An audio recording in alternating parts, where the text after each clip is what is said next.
चलो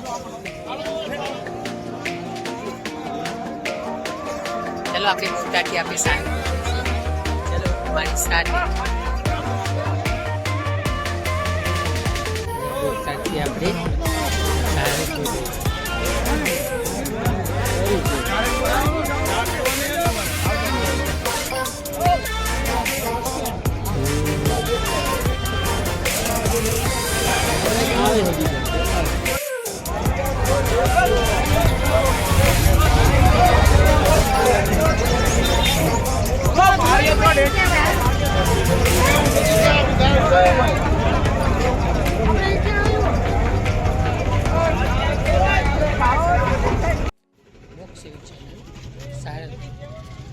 कष्ट भंजन हनुमान दिलाएंगे हर कष्ट से मुक्ति।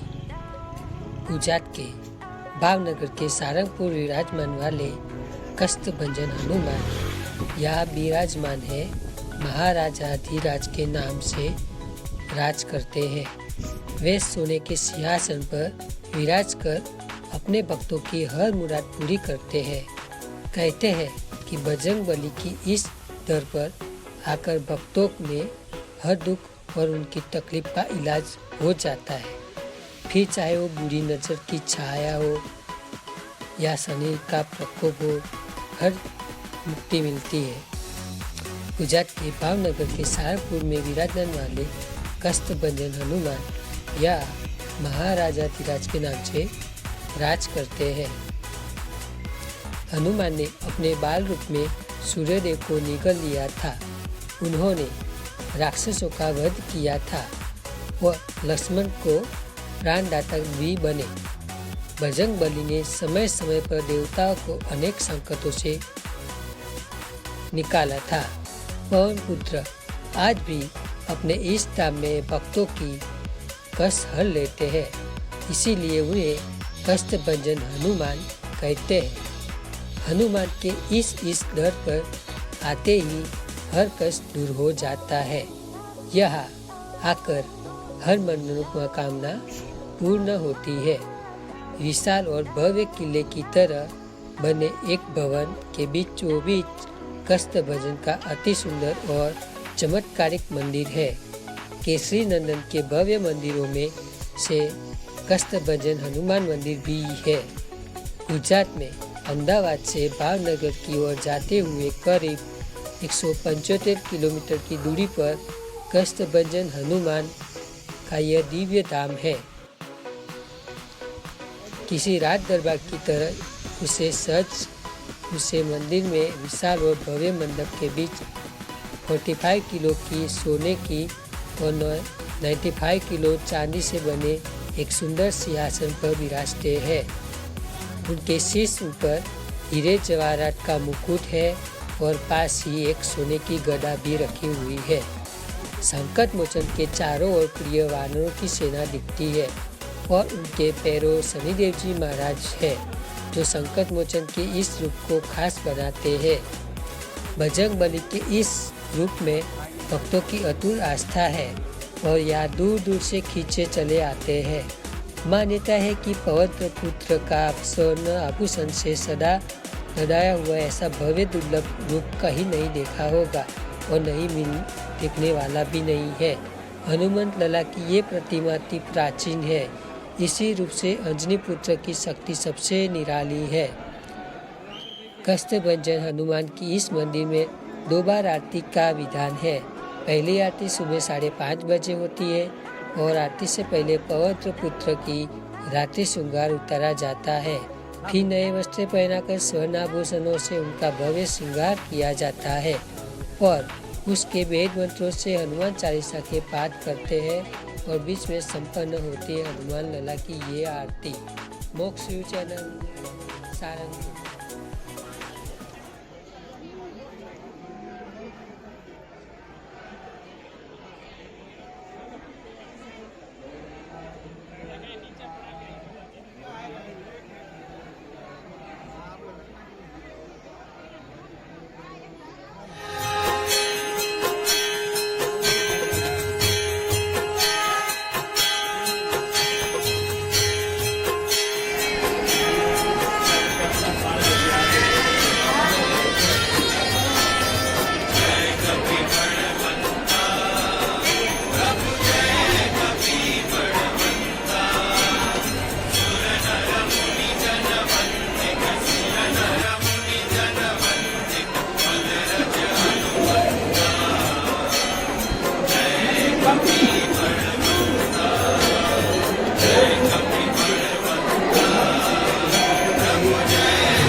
આ છે સ્વામિનારાયણ ધામ કષ્ટભંજન દેવ સાળંગપુર બોટાદ જિલ્લામાં આવેલું છે. જો તમે જોઈ રહ્યા છો મોક્ષ ચેનલ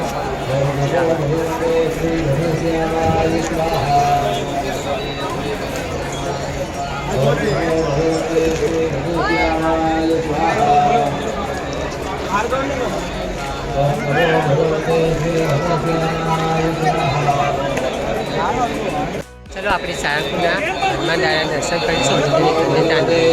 મોક્ષ ચેનલ સાળંગપુર. ચલો આપણે સાળંગપુરની શેર કરીશું. ચલો અમારી સાથે તમે જોઈ રહ્યા છો સાળંગપુરનું કષ્ટભંજન દેવ હનુમાન દાદાનું મંદિર છે. એ હજારો વર્ષોથી ભગવાન દર્શન કરતા હોય છે. અમે પણ આજે દર્શન કરવા માટે આવ્યા છીએ. આપણે અહીંયાથી પ્રસાદ લઈશું. પ્રસાદ લઈશું.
સાત માસથી હોળી શરૂ થાય છે એટલે સાળંગપુરમાં પણ રંગોત્સવ કરવામાં આવ્યો છે. તમે એકવાર અવશ્ય આવને દર્શન કરો ને ધન્યતાનો લાવો લો. મોક્ષ ચેનલ સાળંગપુર.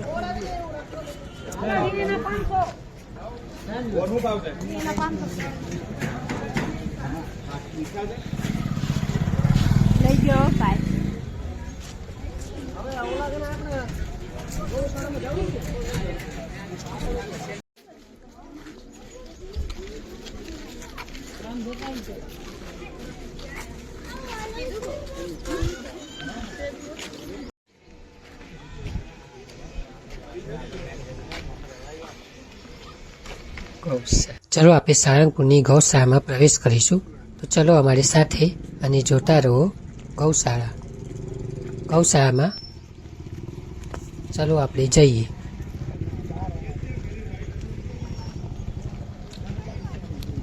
આ છે સાળંગપુરની ગૌશાળા.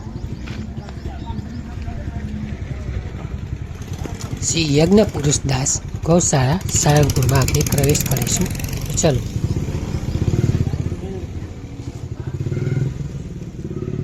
આમ જે તમને ગૌશાળાના એક્સક્લુઝિવ દ્રશ્યો બતાવીશું. તો તમે જોઈને નવાઈ પામશો. શું આવું હોઈ શકે છે? હા તો ચાલો. હા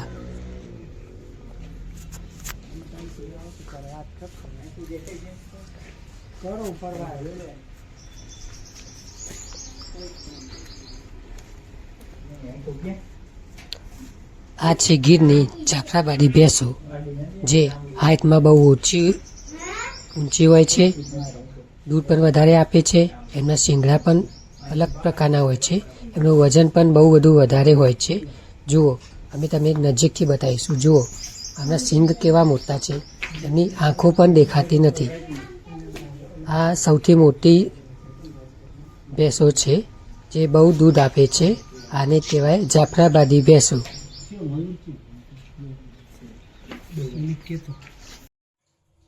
આ છે ગીરની ભેંસો, જુઓ. હવે તમે નજીકથી બતાવીશું, જુઓ.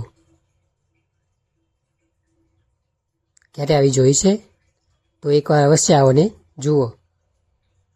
ગૌશાળામાં અલગ અલગ પ્રકારની જાતિની ભેંસો જોવા મળે છે.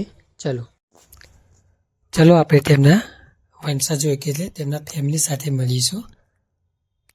ચલો, આ એમના વંશજો છે, બફેલો એટલે કે ભેંસ.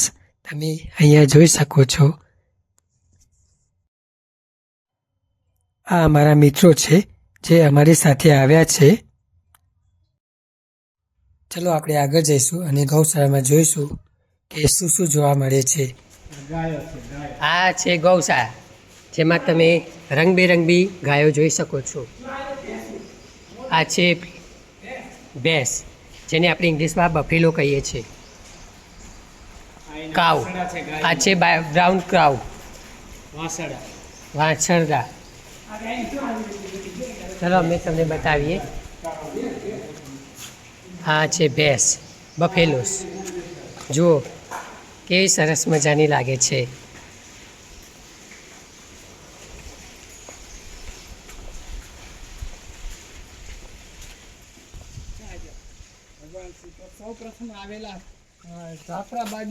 ભારતમાં સૌ પ્રથમ આવેલા જાફરાબાદી પાડા. આ છે ગૌશાળાનું નજરાણું. ગાવઃ માતરઃ સર્વભૂતાનઃ ગાવઃ સુખપ્રદાઃ. મહાભારત.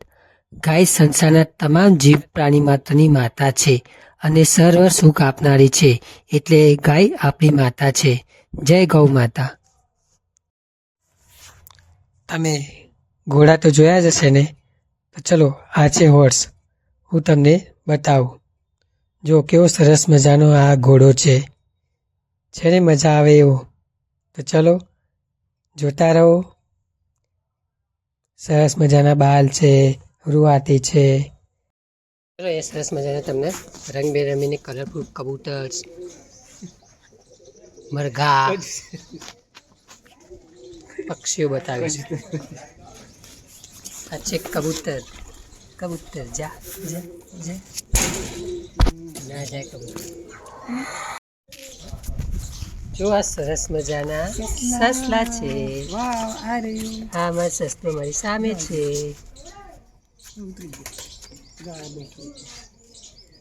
મોટા ઉંદેડા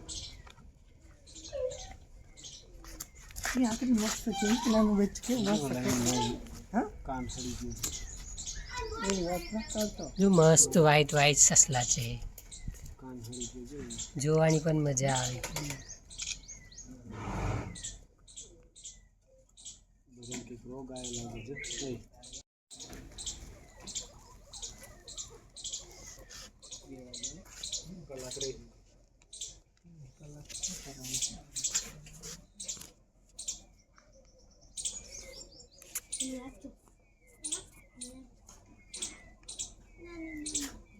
જો નાનું બચ્ચું અમારી સામે આવે છે.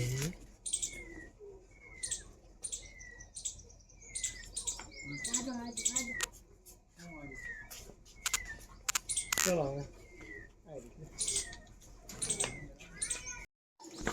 આપણે અહીંયાથી પ્રયાણ કરીશું.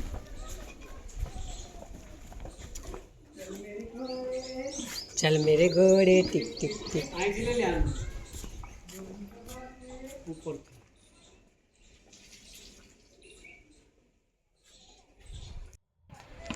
આ છે એક સરસ મજાની ફરવાલાયક જગ્યા, બેસવા માટેની જગ્યા છે, જે તમે જોઈ શકો છો. કેવી સુંદર મજાની છે. એકવાર આવો તો અહીંયા આત્માની શાંતિ થઈ જાય એવો જ આ નજારો છે. એને જોઈને પણ મન પ્રફુલ્લિત થઈ જાય. ચાલો આપણે આવી ગયા છું.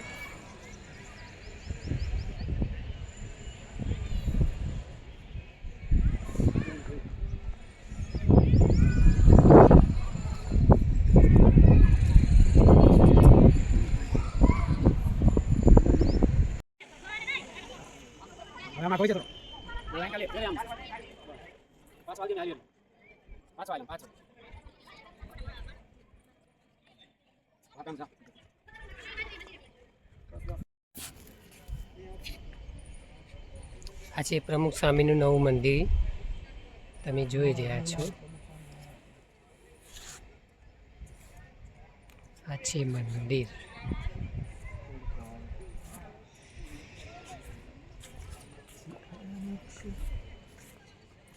પૂર્ણ પુરુષોત્તમ. આ છે ઘનશ્યામ મહારાજની. આ છે ઘનશ્યામ મહારાજની મૂર્તિ.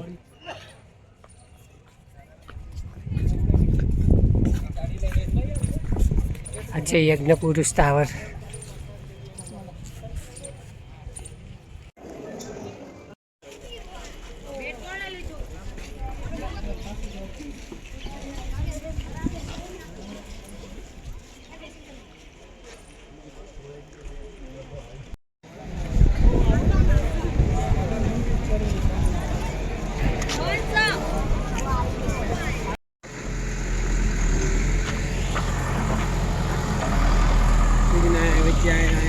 રસ્તા હતા ને વચ્ચે ઓલો બહુ મોટો હતો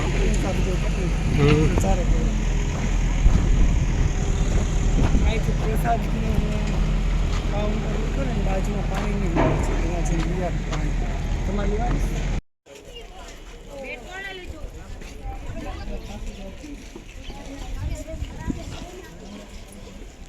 મંદિરમાં આજે નવું કામ ચાલુ છે.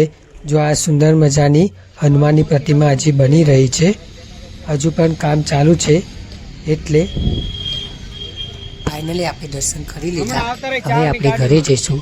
આપણું રેલવે સ્ટેશન આવી ગયું છે. આપણે બોટાદ છે, આપણે ટ્રેન પકડીશું અને ઘરે જઈશું. તમને અમારો આ વિડીયો કેવો લાગ્યો તો લાઈક કરો, શેર કરો અને સબસ્ક્રાઈબ કરો. થેન્ક યુ ફોર વોચિંગ મોક્ષ રિવ્યૂ સારંગપુર.